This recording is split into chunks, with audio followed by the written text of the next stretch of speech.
I'm going to say 2 NBA players' names, and I want you guys to tell me who's the better offensive player. First off, Giannis or Jason Tatum? Giannis is all-time at something on offense. Jason Tatum is an all-time nothing on offense. He's a great shooter, can dribble, An all-time can get to the nothing? rim. He's not one of the best at anything on the offensive side. There's nothing that makes his game like super special other than like he's like big, nice. But there's Giannis no flaw like Giannis' 3-point shooting. Yeah, but I'd rather have like Giannis' superpower than Jason Tatum just being like, okay, you good at like a lot of things. Giannis can dominate in the paint. He's an underrated playmaker. And his favorite thing to do on offense does not make the game harder. Whereas Jason Tatum loves his favorite thing to do is take a tough contested midi or take a tough step back 3.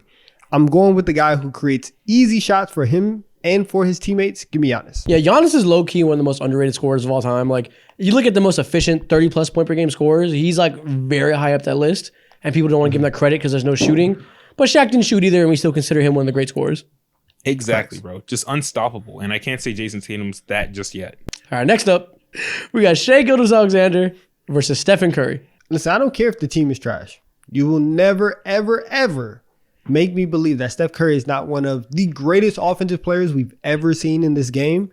I'm taking Steph every time. 110%. Give me someone who's changed the game, someone whose skill is you can't replicate whatsoever with the depth in shooting, the consistency in shooting, and also the volume in that as well.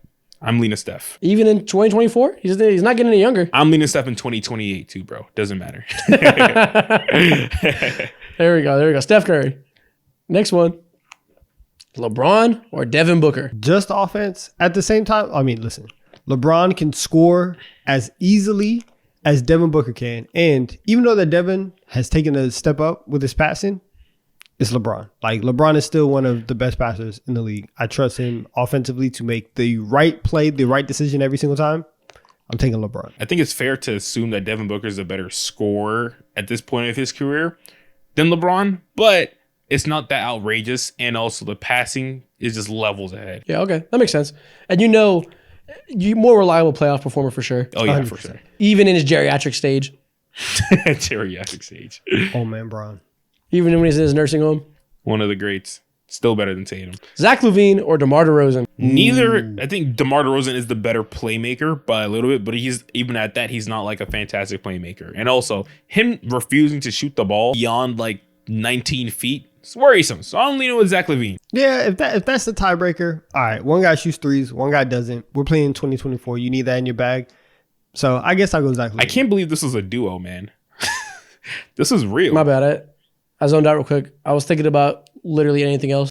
I don't blame you. That's what this is Chicago, that's what the bro. Bulls do. Exactly. That's what the Bulls do to you. I don't blame you. Kevin Durant or Joel Embiid? Ooh, this is a great matchup. Right now. Y'all better not fucking lie. It is Joel Embiid. Joel Embiid last season was one of the best minute-per-minute scorers we've ever seen in NBA history. Honestly, playmaking is very close. The only thing stopping Joel from being the best offensive player in the goddamn world is that Jokic is amazing and unfuckwittable, and Joel can't stay healthy. But where are your ethics? I'm picking KD. If you're not cheating, you're not trying. I'm sorry, but I might have to lean with Joel Embiid. Can't respect that. If you can walk into 15 free throws a night in your sleep, I'm sorry, but that's a skill. I'm taking Joel. You might find it annoying. I call that offensive value. Give me Joel Embiid. But that's the thing. He doesn't walk into him. He throws himself into him. I don't respect that. I'm taking KD. Donovan Mitchell or Anthony Edwards? Oh, God. That's a tough one. It's D-Mitch. It's D-Mitch. It's D-Mitch.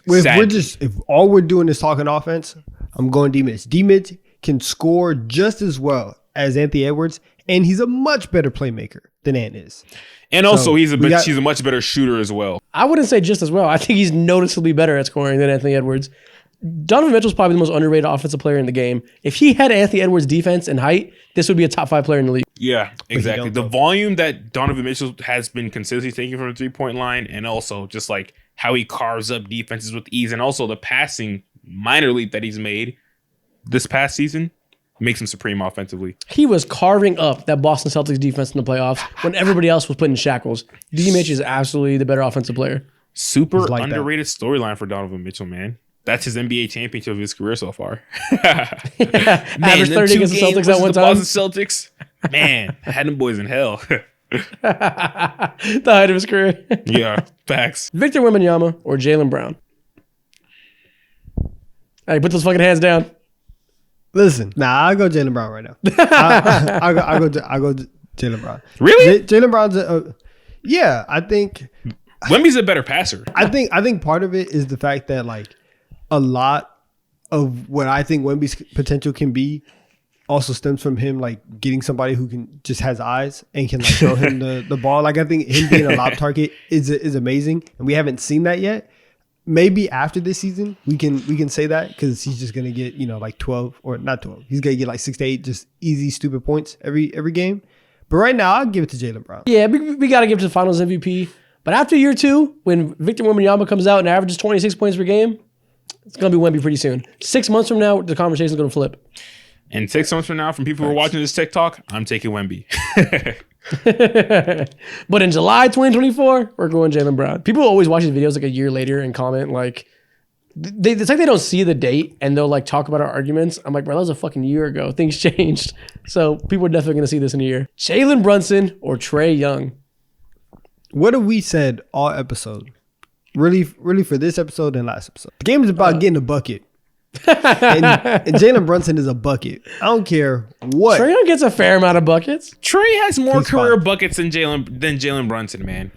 What are we talking about here? See, I want to agree with you, and then you find a way to pull out the most asinine Trae Young reason to pick him every time, and I'm like, I got to pick against you. But I'm not wrong every time either. I'm quite literally right. I don't lie. More career buckets? Yeah. Come on now. NBA career buckets, for sure. Now. All right, so we're going Jaylen Brown. He's playoff proof. He rises to the Gross. One playoff series, you're like, he's playoff proof. Come on now. The passing is what sets it apart a little bit for me.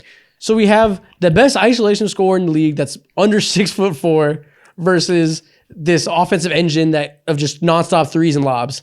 Who are we going with? The offensive engine, of course. When it comes to offensive prowess, for sure, I'm leaning Trae. He ain't got no horsepower. It's not a big engine. I'm taking Jaylen Brunson. He got no horsepower. Why? What does Jaylen Brunson do better? He got horsepower. What do you mean? He put that thing in go. And when it's time to go, Jaylen Brunson goes. I'm sorry. Yeah. Well, you failed to present me with any sort of logical argument, so I guess we're going to Trae Young. Sorry, man. Sorry, Jaylen Brunson. You don't have to apologize to me. My team is better. My player is better. What's up? Cope. It's not. Jaylen is better than Trae. Yeah, but so if Trae Young's a better offensive player, why do we rank Jaylen Brunson higher? Because neither one of these motherfuckers are playing defense. Mo. Trae's better. Simple as that. Cope. Okay, what's next? It is. Sorry, man. I don't make the rules. I'm just here to spread gospel. Domantas Sabonis or Jamal Murray? Domantas Sabonis be getting fake offensive stats. I'm going with Jamal Murray. He is. Listen, he's very good as the offensive hub. Right, his passing is really good. However, I've seen this man be wide open from 18 feet. Right, David West range. Deer in headlights. Doesn't even want to look at the basket. You can't be scared and be a better. If he could shoot a little bit, I would lean his way. But I'm just leaning Jamal Murray, bro, because I can't scheme him and his offensive game out. But for Sabonis, you're a problem at times. Jamal Murray is the definition. Jamal Murray has been known for his career as a playoff riser. You put him in a playoff series, you're getting the best out of him. Domantas Sabonis, you put him in a playoff series, you're getting the absolute worst out of him. There is no way I'd ever pick him offensively over Jamal Murray. So those passes are kind of cool, but it's not cool enough. Dribble handoff assists are not cool at all. Well, that's Sabonis' bag. What are you trying to do here? I thought you called him boneless. Boneless. I got retainers on, so I got retainers in my Invisalign back today. So if I sound funny with some words, that's why. John Morant or Tyrese Haliburton? I'm going John Morant. Man, Tyrese's passing is amazing, and in the same ways we talk about Trae when it comes to being an engine, Tyrese is that. A little bit less with the scoring because his scoring isn't just there just yet because he can't get to the line and shit, and doesn't have the versatility. November in-season tournament Tyrese Haliburton, that's a different level of offense. He would get picked. Until I see him get back to that level for 2 months in a row, we got to go John Morant. Exactly. And Ja's an underrated playmaker, right? Definitely. People like, you think about Ja and you're just like, oh yeah, he could jump real high, right? He's a dunker, he's a downhill merchant, all that stuff. He can pass the ball. And so when you have that, and his level of scoring and being able to just really carry an offense like that, I'm taking Ja.